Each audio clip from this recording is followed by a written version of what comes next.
Oh, and how can we turn the volume down a little bit, do you think?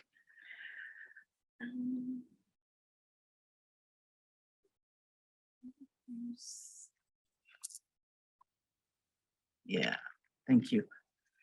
Good morning. I'm Joyce Washington, and I am a board member of Tennessee Healthcare Campaign, and I have the honor and privilege of being your moderator for this very critical and vital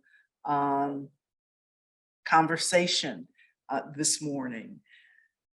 Let's see, for those of you who are with us virtually, I would ask that you keep your mics muted until you might want to speak. Should you have questions that you would like to pose, you can certainly drop those into the chat.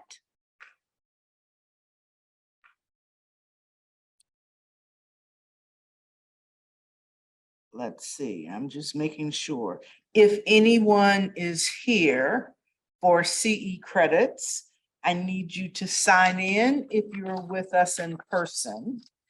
And if you are with us virtually, if you would let us know, we can drop the sign up sheet in the chat and you can sign in via, I'm looking at my tech king over here, who can drop that into the chat so you will be able to sign in and get those valuable CE credits.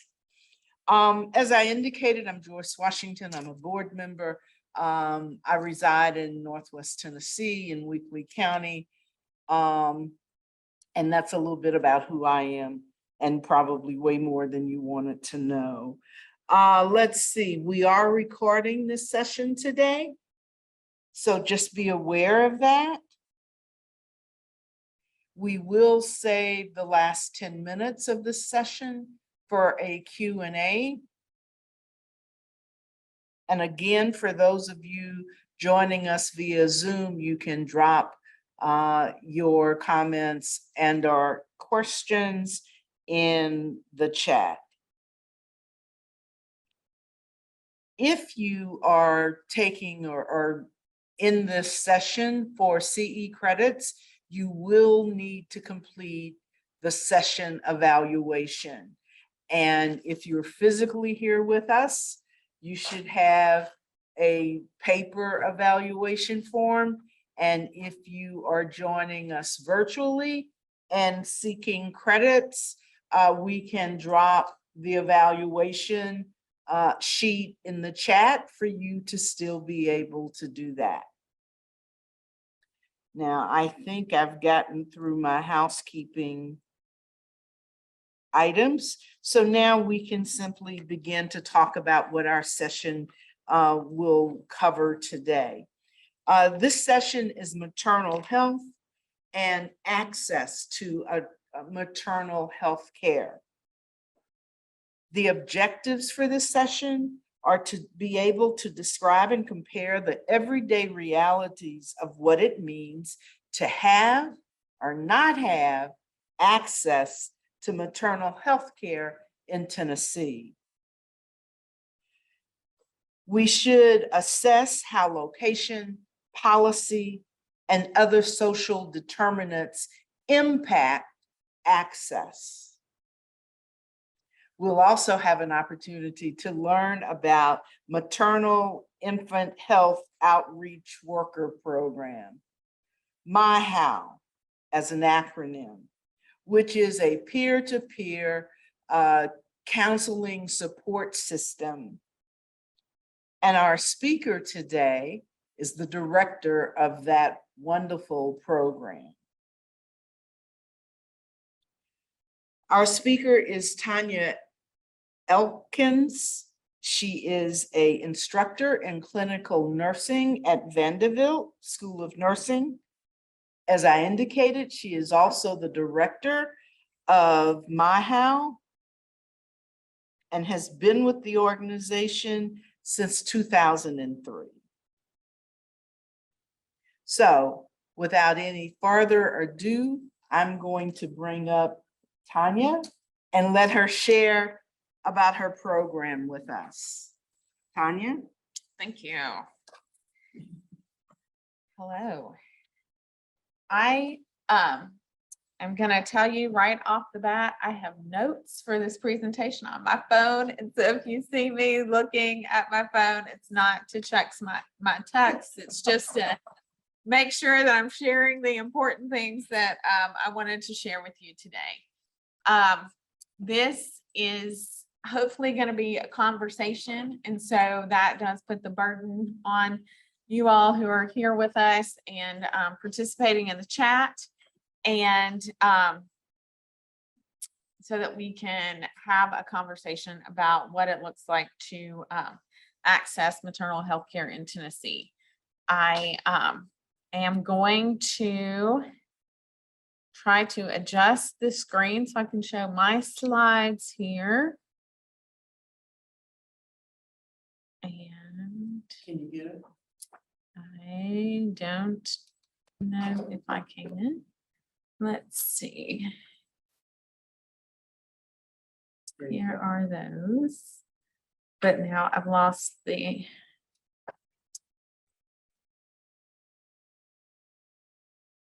Is it yours? Yeah, I don't know what the difference. That may not be the shared screen. is. Yeah, it is. Okay. And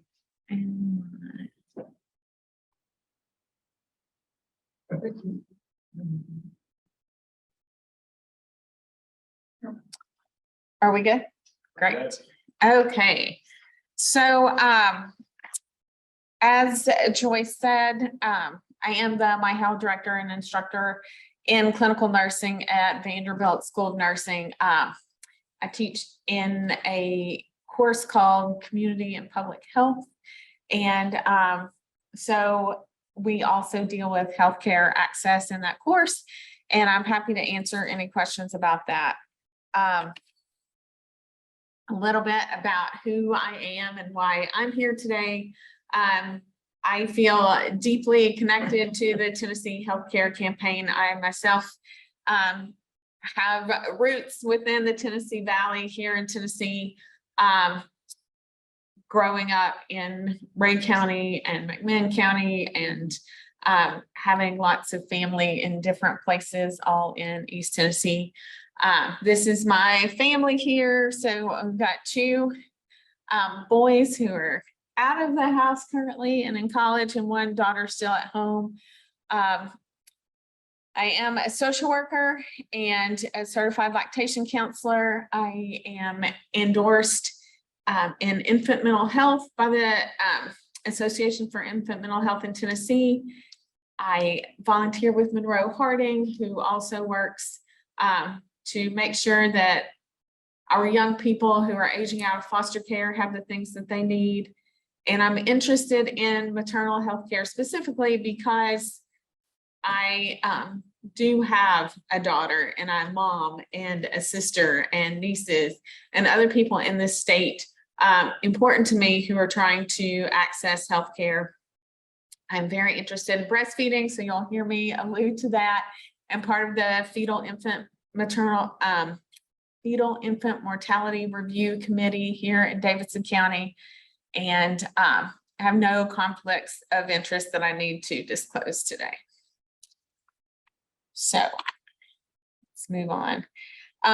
Thank you, Ms. Washington, for your introduction, and also she covered the objectives that we have going for today. And as I said, I'm going to count on you all to help me as we go through this and make sure that we're exploring some of these ideas together.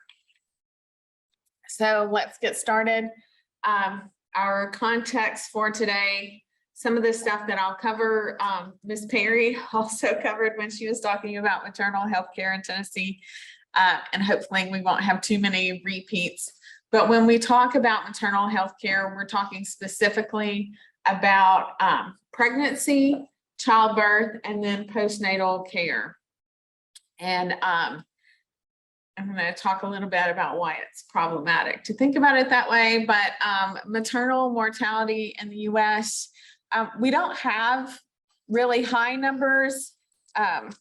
When Ms. Perry was talking about pregnancy-related death in the first session, she said between 2017 and 2020, we had 113 women die in Tennessee. That's obviously way too many, but we're not talking about huge numbers. The US is the most dangerous country to give birth in the developed world. And that just seems terrible to me. We have a lot of healthcare resources here, and there's no reason that we should be the most dangerous country to give birth. Especially because at least 2/3 of pregnancy-related deaths are considered preventable. And we'll talk about why that is. The leading causes of pregnancy-related death are heart conditions and stroke. And so I want to also just, if you look up this stuff on your own, it's kind of like going down a rabbit hole. There is maternal mortality, which has to do with when women die within 2 months of giving birth. And then there's pregnancy-related death that goes up to 12 months after birth. So you'll find information related to that. There's pregnancy-associated death. And so there's a lot of different statistics out there. In addition, I think that probably they'll cover this on the panel this afternoon about maternal health care, but I do want to point out that African-American women have maternal death rates up to 3 times higher than white women across the nation. I think in Tennessee, it's 2.5 times higher. And again, like these deaths are primarily preventable. And so we need to really address this head on, and we'll see how we can do that. This is kind of our current state of affairs in Tennessee. I want to say thank you to the March of Dimes for putting this handy slide together. This is a map of hospitals that offer OB care or have freestanding birth centers. And you can see there's a lot of this map that is dark blue, which indicates there's no hospital there that offers OB care. In addition to offering no care, there's also another map that also shows low, or you can see like this lighter blue color here. And so if we look at maternity care deserts where there's no hospital, which you can see here, or low access, it makes up for 59% of the state of Tennessee. So 59% of our counties are considered to have either no or low access to quality maternal care. And this is a map here of the OB providers, and that includes certified nurse midwives. And so we're doing a little bit better there, but still way too much dark green. Yes. So Tonya, does that mean that providers in the counties without a hospital are associated in other counties, so they're commuting? Yes. So they may be offering prenatal care in these counties, and then they have hospital privileges at a hospital in a different county. And this also hits really home for me. Also, my mother gave birth to my brother. When at that time we lived in Ray County, and there was no hospital to give birth there. And so she went into labor. She had to go to a different county. And if we think about like first-time moms, there's typically a lot of time in labor where you're trying to figure out, am I ready to go to the hospital? Do I need to stay at home a while? you're dealing with that. But then as you have subsequent births, babies can come really quickly.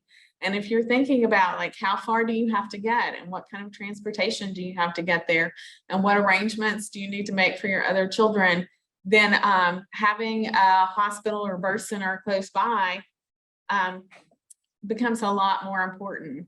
And what we're seeing is that non-OB providers are birthing babies at an increased rate than in the past. And so that could be a fireman or an emergency room that is not equipped with an OB provider, or anyone, a bystander, you know, or someone in your family. We're seeing those kind of births on the rise because there's not a provider. Bless you. Yeah.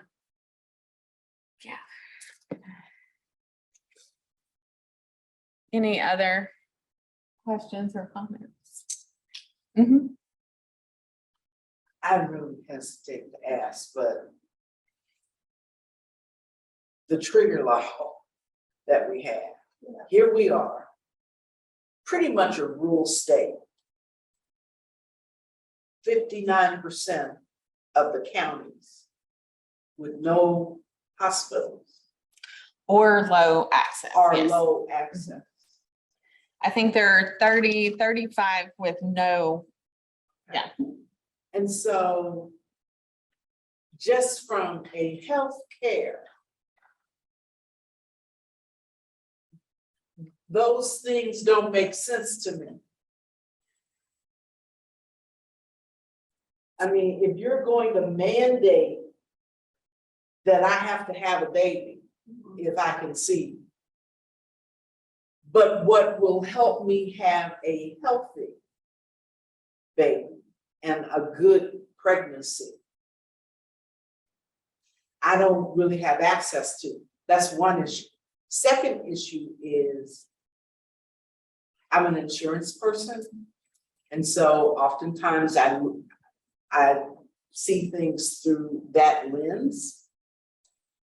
And the concern is that where there are OB/GYN doctors, because of concerns about increased premiums because of increased risk, what does that mean for rural America in terms of specialties and services to those who are now forced into delivering and carrying a child and delivering? Those things to me just don't make good sense. Right. That we've gotten ourselves into this pickle, right? Mhm. So if they were going to do that, they should have thought through I agree the with rest of it. And it does cause issues also. If we have an OB shortage and you are pregnant and you do have to access prenatal care, then they recommend that you get that prenatal care near, like in your first trimester. And so then if you call to set up an appointment for prenatal care and they're backlogged because we don't have enough providers, it can be difficult to get in on time. We also know that women need adequate prenatal care to address some of the issues that they're coming into care with. And so if they don't get in time, then we're missing those opportunities to address those issues that may be affecting their health and the health of their baby. Also, if you wait too late, it can be really difficult to get care anywhere because OB providers don't want to take on that risk. And so, yes, it is an increasing problem.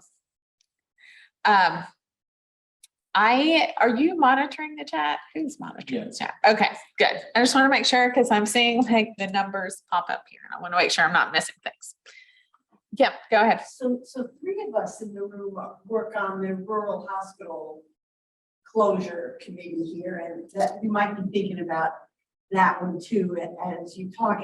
I'm really glad you made that point about the discrepancy between having to have a baby if you conceive now, and also not having a way to deliver that baby safely if you happen to live in a rural country, or sorry, rural county. Right. It's kind of gross, but when you put those two facts together, it feels like the war on women. You know, we're built for this, you know, but we don't have, so many women don't have a way to get accessible prenatal care, let alone deliver a baby. And if your baby is delivered by the fireman and you're healthy and the baby, you're lucky enough that the baby is fine, it may very well work out, but nobody knows until that moment really what's going on. Yeah, go ahead. Are the numbers of locations to deliver and providers going up or going down currently? Say that again. Are there numbers of places to deliver, hospitals that have offer OB care or birthing center, and the providers? Are those numbers, like these colors on the maps, are they going up? Are there more now, or are they going down? They're going down. So the other one thing that I want to say about getting prenatal care is that when we have a shortage in the amount of providers that we have, it also decreases any kind of choice that women have about who is providing their care. And when we think about, you know, either overt discrimination or implicit bias or anything like that, when you have one provider that's open to you, if you don't feel comfortable with that provider, then do you really have healthcare access if you're having to see someone that you're uncomfortable with? And so I think power and privilege also have a role in access. Any other? Okay, so our second objective, so looking at that first objective was about like kind of what is the state of the reality of access. And so we identified like the locations actually, and then what does it look like to be able to access that care when we have so many maternity care deserts. Where I really want to focus is on social determinants of health, and really the whole kind of in a nutshell, what I have to say today is that maternal healthcare access is healthcare access, and that women, when they are pregnant, need to be healthy going into pregnancy. And if we do not address healthcare access in general, if we're waiting till they're walking into prenatal care, it is too late. And when we look at pregnancy-related death that is preventable, part of that is preventable because these women have issues with diabetes and obesity and things that we should have been monitoring and helping them with and preventing all the way through, and not waiting until they're pregnant.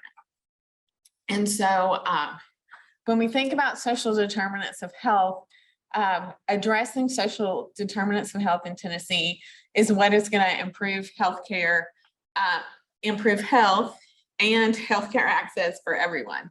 So I don't know if you're all familiar with this. I feel like I talk about social determinants of health all the time, but they are, in a synopsis, the conditions where we live, work, learn, and play is a way to remember that. So we have this really neat graphic from Healthy People 2030 that I like. And I also have listed here a lot of the things that we talk about when we talk about social determinants of health. And so really what I wanted to do with you all is just have a conversation about how each of these social determinants of health can affect maternal health and maternal health care access. So if we think about employment, employment is going to affect healthcare access because employment is the primary way that people have healthcare insurance in our country. Even though we have the marketplace, employment is what generally guarantees a specific level of healthcare insurance. And if you're not employed to get that insurance, then you may be on TennCare already. If you're not on TennCare already, then you, as a pregnant woman, will qualify for presumptive eligibility. And that covers when you walk in for prenatal care access. And then it has been covering up until 2 months after the baby's born, and it was recently expanded to a year.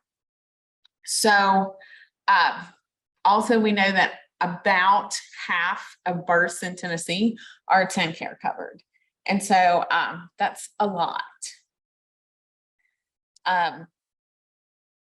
So employment, healthcare insurance. It also, how else might employment affect maternal health? I think it's like time off. Yes. And time off, not just time off after the baby's born, but time off for your appointments, right? And so if we're thinking about also like maternity care deserts, so those dark blue are where there's no OB providers in your county either. That's 35 counties in Tennessee. Then you're not talking about just running very quickly for your prenatal care appointment and back. If you're trying to set up transportation and you have other kids and all that stuff, what is it like to try and get a trip outside of your county to get to the OB provider and get back? And so that can cause a lot of problems, and that can decrease a person's actual time that they're able to spend in prenatal care. So yes, time off is definitely a big one that's related to employment. Working conditions. Yes. And so the Pregnancy Fairness Act, thankfully, we have that in place now. But people are still struggling with having working conditions that are conducive to being pregnant. And if you enter into pregnancy and you have these other conditions, like obesity or diabetes or a heart condition or something like that, then those are also exacerbated. High blood pressure. Yes, high blood pressure. Thank you. That's a big one.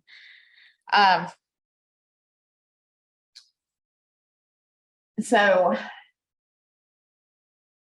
do you want to, anybody else want to take any of these others? Income, these are social support networks, and our physical environment.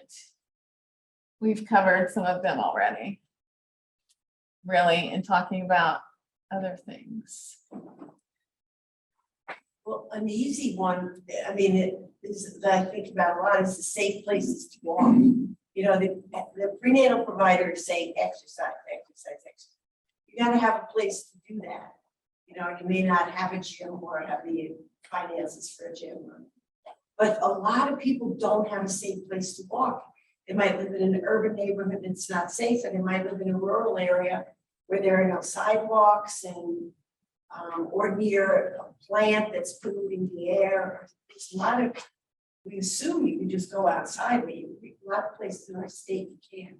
Yeah, I like to run, and I visit my parents in East Tennessee. Like, not even sidewalks. There's no shelter. There's a car flying down the highway at 60 miles an hour, and I can go in the ditch or like hope that they're gonna go into the middle, right? And so then, especially if you're pregnant, does that seem safe? Probably not.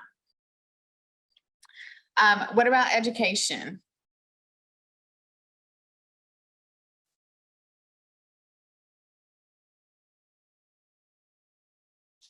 Well, I feel like just a lack of education perhaps around parenthood in general. I'm about to be a first-time dad, so I'm trying to learn a lot on the fly. Pretty unprepared in general. Yes. Well, the good thing about that is that children need to be loved. And that is the, if you get food in them and you love them, like that is what we see across the lifespan. That first year, it sets their entire worldview. It sets them up for health and success. And if you get that down, you're going to be successful. So I want to encourage you in that. Yuri Bronfenbrenner said that every child needs one person who is crazy, irrationally, is that the right word? Irrationally in love with them to be successful. And so I would encourage all of you to be that person for someone else. So parenting education is important. Education is also related to employment, right? And related to income.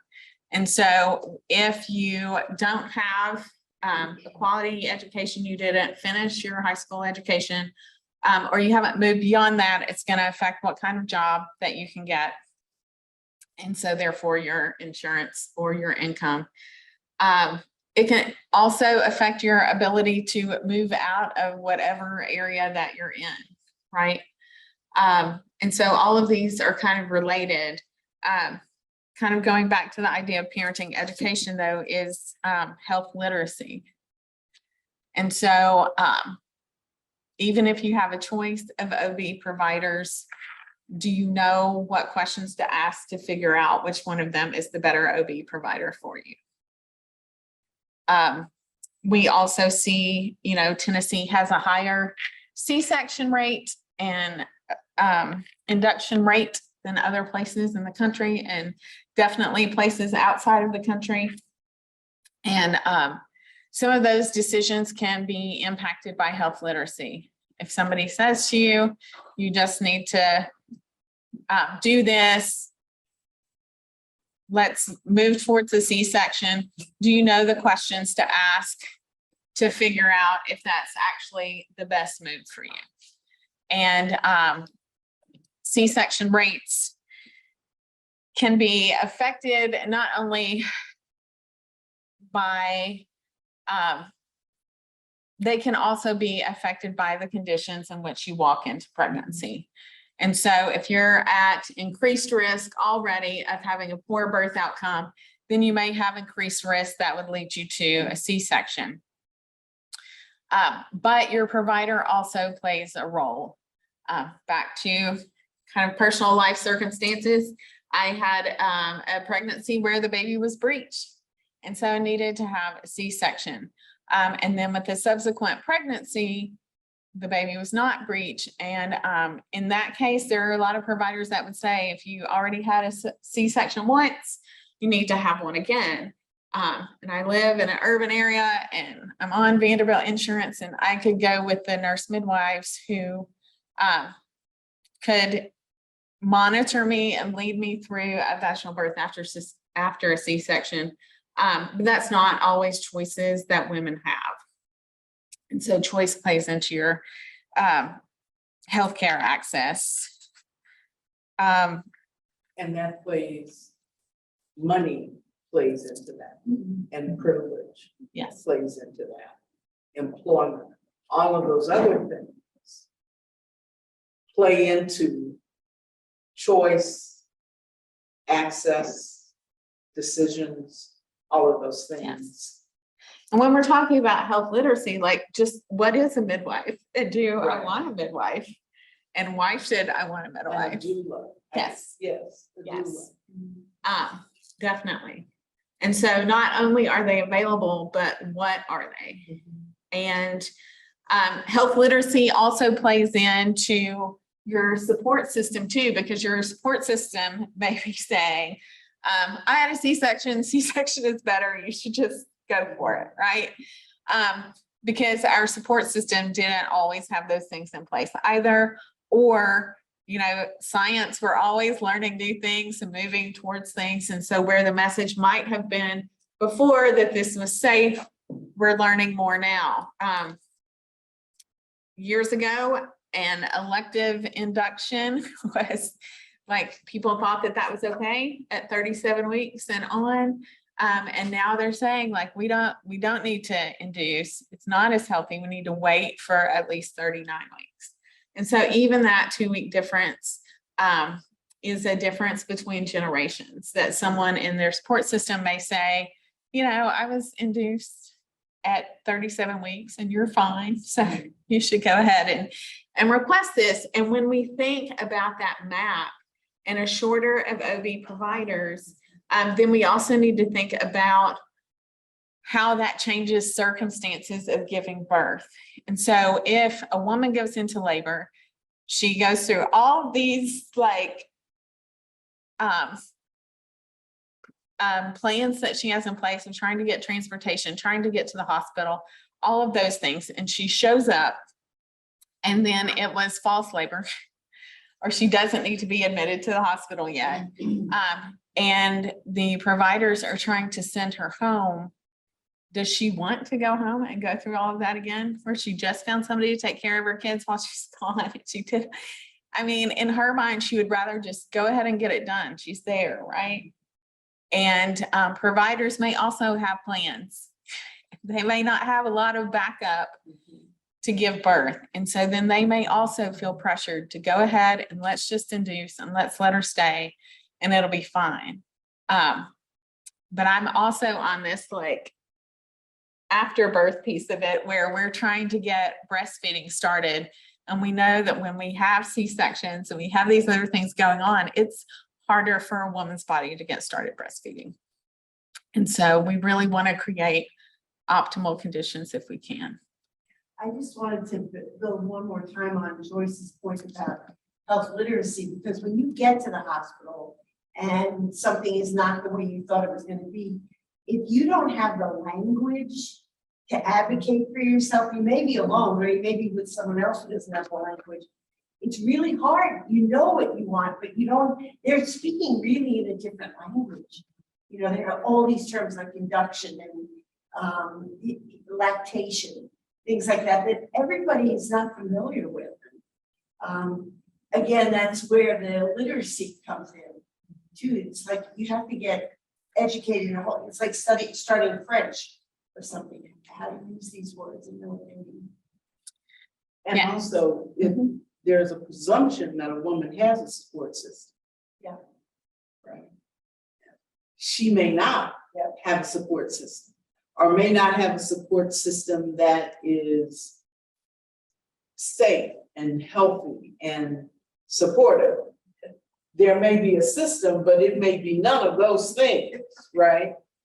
And I think that speaks to sort of what the data tells us, that so many of the women in this state who are pregnant are lacking so much of that stuff that would help make a pregnancy viable, safe, healthy, with a positive outcome for mother and child.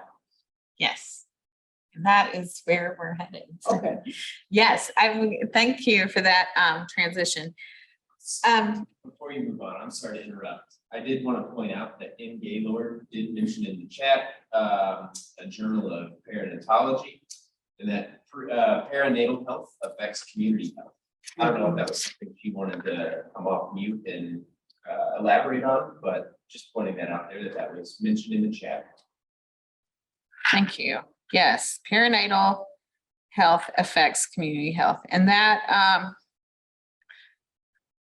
yeah, everybody was born from someone, right? These are the issues around perinatal health are affecting our entire communities, especially getting kids off. Yeah. This is Mark here, Gaylord. If I could say a couple of words, it's even deeper than that. We know now that adequate perinatal care changes the DNA makeup of the fetus. Things such that it's called the Barker's hypothesis, and that things can be linked epigenetically to long-term outcomes. things such as diabetes, things such as hypertension, things such as obesity, and those things are pre-programmed in the fetus and are very hard to change. And most of these things that affect that are the social determinants of health. Thank you, definitely. And that is a little bit deeper than I was gonna go today, but also I want to add discrimination and racism into that, also affecting epigenetically what's gonna happen with the next generation. Back to your point about support systems, we also know that women who are pregnant and experiencing interpersonal violence or intimate partner violence are at increased risk. So pregnancy is a very risky time. A lot of times we want to tell women just to get out of the situation, but pregnant women are at an increased risk of being killed. So I just want to mention that because we have to look at people's support system and just what is their system and what are the risks involved there also. So, and then also when we're talking about perinatal health, we need to think also then about like contraception, what are our options so that we can have adequate birth spacing.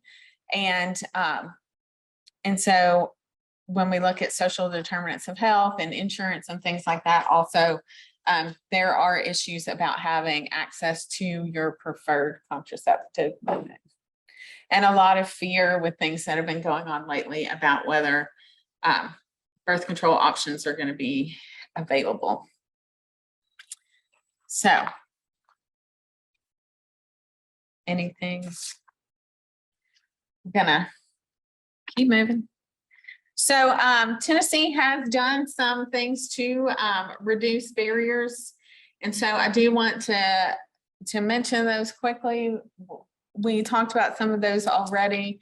Extension of pregnancy and postpartum benefits, the Pregnant Workers Fairness Act, sunsetting the fetal assault law. We still have a lot of women who may be hesitant to access prenatal care because of substance use. But at least the law being sunsetted has helped with that some. We do have regional perinatal centers that are receiving funding to be kind of hubs where high risk women can go when something happens. Ms. Perry mentioned the early childhood home visiting programs, and Tennessee in 2021 has started an expansion so that every county in Tennessee will have access to early childhood home visiting. We have the Tennessee Initiative for Perinatal Quality Care, which are a group of primarily medical providers that are coming together around this issue to see how we can improve health. And then the Maternal Mortality Review and Fetal Infant Mortality Review are committees that review deaths to see were they preventable, what can we do from a medical standpoint, what can we do from a community standpoint to access these. And so Tennessee is doing these things. We can do more, and I'll go into, I have a different slide about that, but I'm going to talk about MyHow for a few minutes. It is based at Vanderbilt, and we partner with community-based organizations. And so not just in Tennessee, but West Virginia, Kentucky, and Mississippi. We're partnering with organizations to train community health workers. And so these community health workers have the lived experience of pregnancy or parenting. And so they're completing monthly home visits with women, building relationships to model positive parenting, to guide women in how to establish healthy patterns for themselves and for their children, helping them link to resources for education and employment and healthcare access, and have experienced positive maternal and child outcomes through several studies. we don't have a lot of time, so I don't want to dwell too long here. I do want to just talk about some of the outcomes that we've had. We have completed recently 2 randomized control trials with women who received the home visits versus a comparison group who just got educational materials about healthy pregnancy and parenting. And women who received My Health Services, breastfed longer, they had less depressive symptoms, less parental stress. They put babies on their backs to sleep more often, which is a safe sleep tactic to prevent infant mortality. They read to their children more often, which we know is an indicator of school readiness and achievement. And the referrals that they made to women, they were more likely to actually receive services from referrals.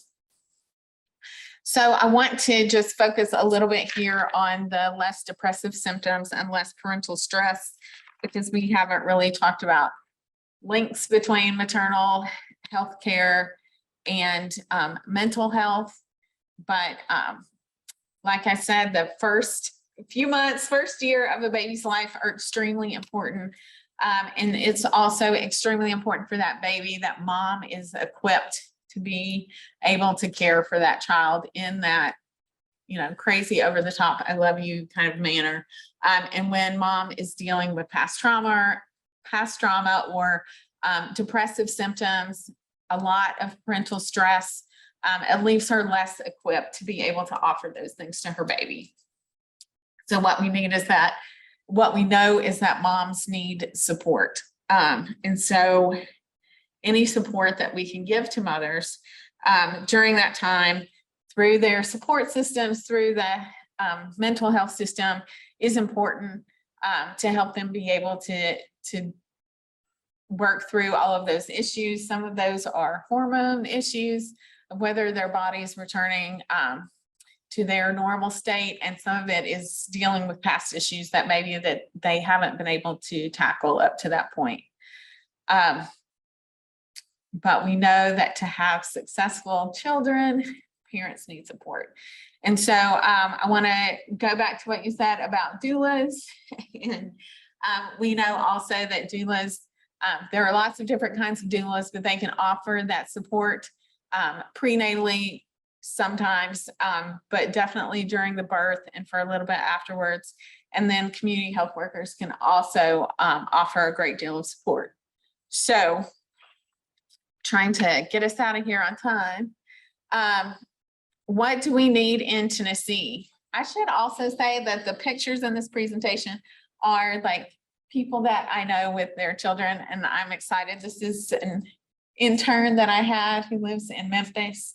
And so since she interned with me, she has had this beautiful baby, Brooklyn here. And so in Tennessee, we still need to expand Medicaid. Like I said, women need to be healthy before they get pregnant. And we need to have services for them throughout the lifespan and not just when they walk in the door and they're pregnant. We need to have expanded access to midwives. When we look at that OB map and we don't have enough providers, part of the reason we don't have enough providers is because we make it like more difficult for midwives than we should. There are different types of midwives, but right now our certified nurse midwives in the state of Tennessee do not have full practice authority. And so that means they're always having to pay a collaborating physician, and it makes it more difficult for them to practice in some of these rural areas. We need to, that's one barrier that we can get rid of. Also, if we had reimbursement for doulas and community health workers, that would allow more women to have support that they need throughout that time. Back to what you said about employment, having paid family leave systems. Even people who have good jobs often can get leave, but they can't get paid leave. And so I know of people who've gone back to work within 2 weeks and tried to get their baby into daycare within 2 weeks because their job said they could take 6 weeks or 12 weeks, but they couldn't afford it. And so having some kind of paid family leave system, addressing social determinants of health, like I said. And then I did want to talk about telehealth for just a minute. Telehealth was something that has been, it's been available since like 1999 in a limited aspect, but people were not really taking advantage of it until COVID hit and they went, oh my gosh, we have to figure this out, right? And so we did. Now we have this like more robust telehealth system and people are trying to figure out, like, are we going to keep it? Are we going back? What's going to happen? And so for prenatal care, oftentimes there are these certain times that the OB provider wants you to be there to get your blood work done or to get an ultrasound, those kind of things. But those other appointments can be done through telehealth. They give patients a blood pressure cuff and they can check their own weight, they can check their own blood pressure and then talk to their OB provider. Obviously, when we have women that have these other conditions, they may need to be seen more in person. But telehealth has been able to eliminate barriers, even in some rural areas.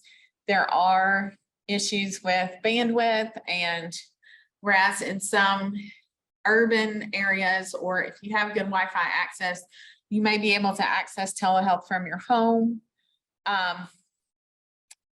But in rural areas, lots of times where people don't have Wi-Fi in their homes or don't have internet access, then they're going into the local hospital or their primary care office and then connecting that way to telehealth. And so there's still transportation issues and figuring those kind of things out, but it can make the distance shorter. And so that can be a help to some people. Also, a lot of mental health is being done over telehealth now. And so for women who may not be comfortable saying to their support systems, like, I'm having an issue, they may be able to tell their doctor or whoever their provider is and be able to get set up on telehealth. So then they're not having to ask someone who maybe feels like this stigma against mental health to take them to a mental health appointment. So we are almost at the end. These are my references. So I think these are gonna go out to everybody. I do want to say that the Rural Health Association is a great resource. They have information that you can access on maternal health in Tennessee, their webinars that they've put out, things like that. And they also are helping co-sponsor a webinar called The State of Maternal Health in Tennessee, a call to action that's happening on October 12th. So if you're interested, that's good to access. And I know that she talked about 988 a little bit earlier. And she also talked about the maternal health hotline. We're trying to push 988 just because it's a lot easier to remember than 1-833-9 help for moms. Like, that's kind of, you call 988, it's a easy thing to remember. And also that the warning signs for maternal mortality, I wanted to put those up here. Because sometimes the research shows that, especially for women of color, that we don't always listen to what they have to say about pain and symptoms. And I think that's kind of true across the board.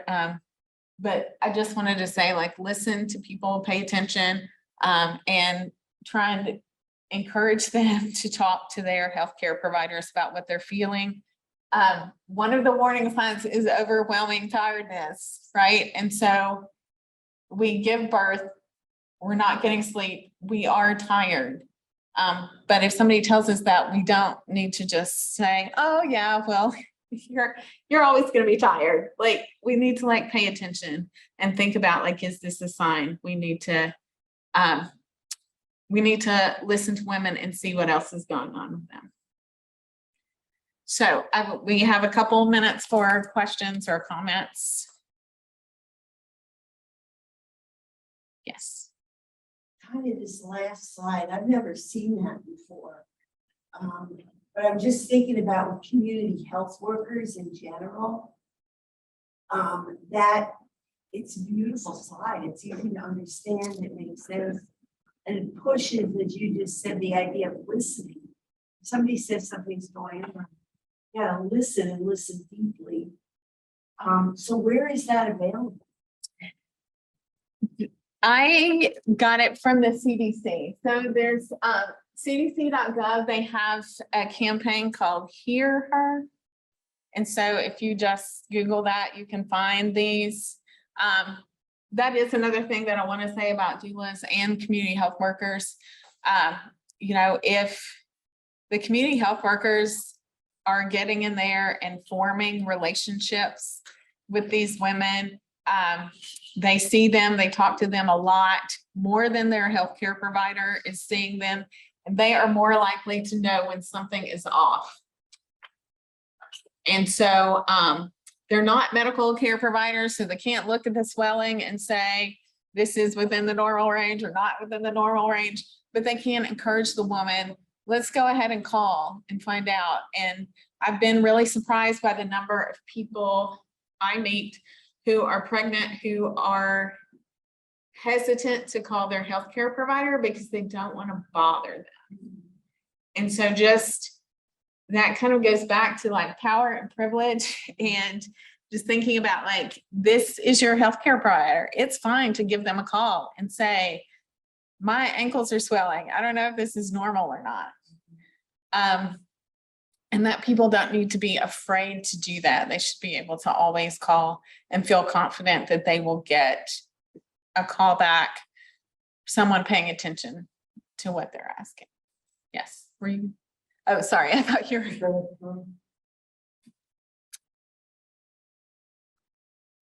Looks like the chat's cleared as well. So that means hopefully I explained everything really well, or they gave up on me. Right? I thank you for letting me come today. This is a topic that I'm really passionate about, and I was going to say too, the back row, to go to myhow.org. We do have our publications about our research study and more information about our program. So we need more home visiting in Tennessee. Yeah.